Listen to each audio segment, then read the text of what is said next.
Të nderuar miq, përshëndetje. Vetëm disa metër nga këtu ndodhet një objekt shumë i rëndësishëm kulti, kisha e Shëngjinit. Një kishë qindra vjeçare, në të cilën besimtarët e shumtë, jo vetëm të besimit katolik, por të gjitha besimeve fetare, nga Treva e Malësisë, nga zonat e Malit të Zi, nga shqiptarët e Shkodrës e të zonave të tjera jashtë të vendit, vinë këtu gjatë të martave të shëndot për të lutur, për shëndet, për familjet, për afërmit e tyre. Por,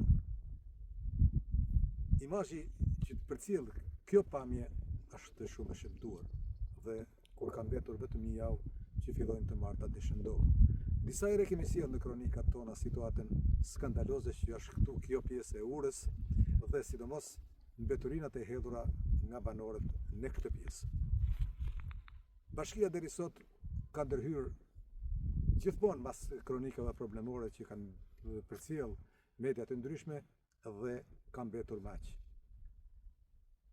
Do të ishte shumë normale dhe do të plotësonte një kërkesë të kahershme të banorëve që bashkia me fondet e veta këtë 50 metër ose diçka më tepër të rrugës të asfaltonte, ndërkohë që ura shumë mirë mund të vijë në funksion pasi është një urë me tumbina dhe nuk ka prurje të shumta gjatë periudhave me reshi.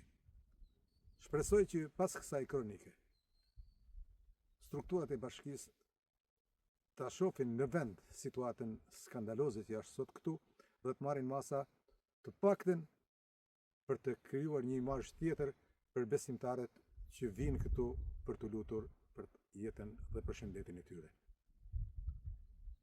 Nga kisha e Shëngjinit, për zanin e Veriut, Rifat Ymeri.